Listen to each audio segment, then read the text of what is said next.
Bien, bonjour à toutes et à tous.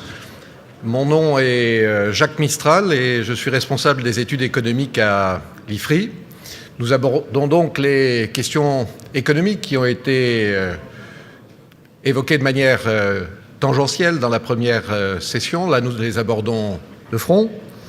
Ce qui domine en matière économique, à la fois sur le plan macroéconomique que nous allons traiter aujourd'hui et microéconomique que nous traitons demain, ce sont la crise, ses causes, ses effets, les réponses que nous devons apporter et ce que cette crise implique en termes de nouvelle gouvernance macro et microéconomique. La bonne nouvelle, si l'on compare la situation actuelle par rapport à celle d'il y a un an, c'est que le pire a été évité. Jusqu'ici, au moins. Souvenez-vous, il y a un an, c'était le lendemain de la faillite de Lehman Brothers et le sauvetage en catastrophe de l'assureur américain AIG. Les semaines qui ont suivi ont vu se propager un sentiment de panique, pratiquement. On a cru que l'hypothèse d'un effondrement complet du système financier mondial était plausible. Alors, si on regarde la situation d'aujourd'hui, évidemment, le panorama est très différent. Et en particulier, nous réunissant 2 jours après la publication du chiffre du PNB américain, qui a été une bonne surprise, une surprise meilleure même que celle qui était attendue, eh bien, on voit que la reprise est là. Évidemment, tant mieux. Tant mieux. La reprise est là, elle est forte, et elle était en partie prévisible pour des raisons techniques et grâce à l'ampleur des moyens de politique économique qui ont été engagés.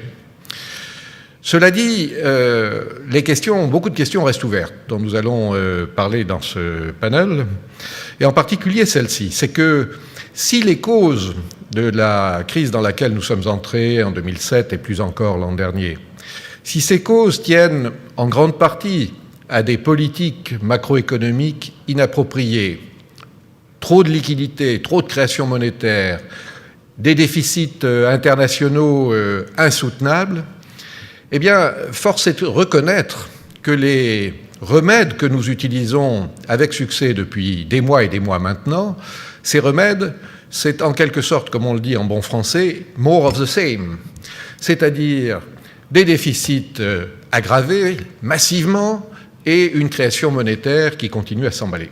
Alors soyons clairs, il n'y avait pas d'autre solution que de procéder ainsi face à la crise.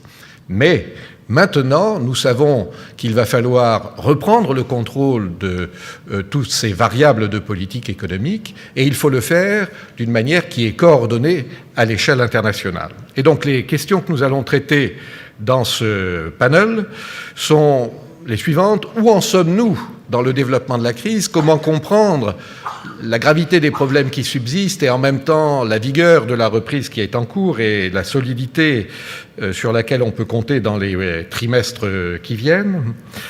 Deuxièmement, de quoi avons-nous besoin en matière de coopération économique internationale?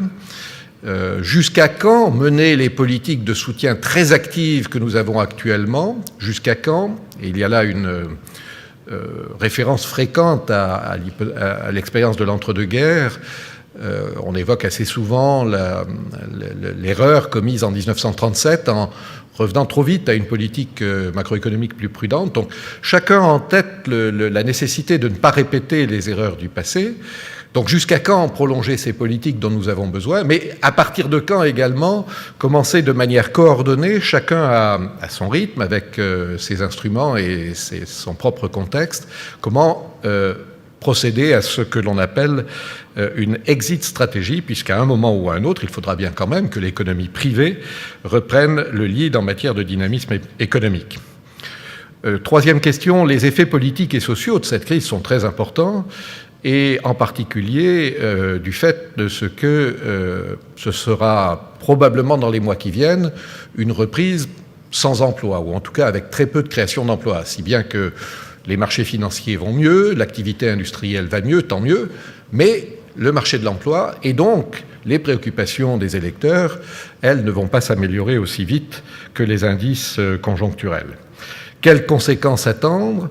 On voit un peu partout dans le monde des réactions dans lesquelles les États sont de nouveau aux manettes, et il y a donc un peu partout de nouveau des réflexes que l'on appelle parfois patriotiques. Alors, c'est logique, puisque ce sont les États qui détiennent à la fois la légitimité et les instruments pour faire face à la crise. Mais évidemment, le patriotisme économique poussé trop loin, on sait que c'est une évolution un peu dangereuse.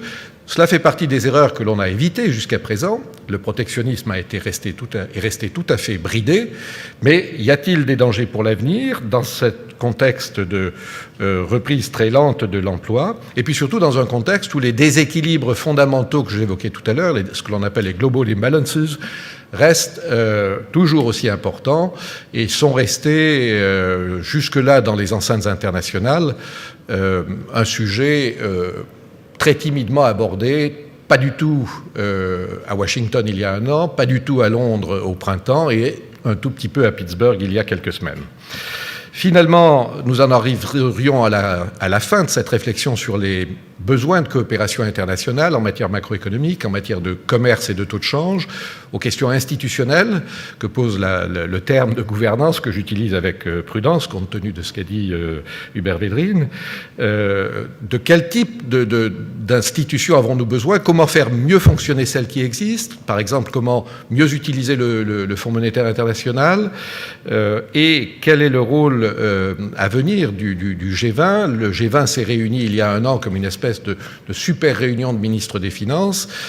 Qu'en attendre dans les trimestres qui viennent, en particulier pour ces prochaines rencontres qui ont été déjà évoquées il y a quelques minutes. Voilà un peu les questions que nous allons traiter aujourd'hui. Demain matin, je le rappelle, nous traitons les questions microéconomiques, donc les questions des infrastructures, les questions de comptabilité, les agences de notation, la régulation, la supervision des activités financières.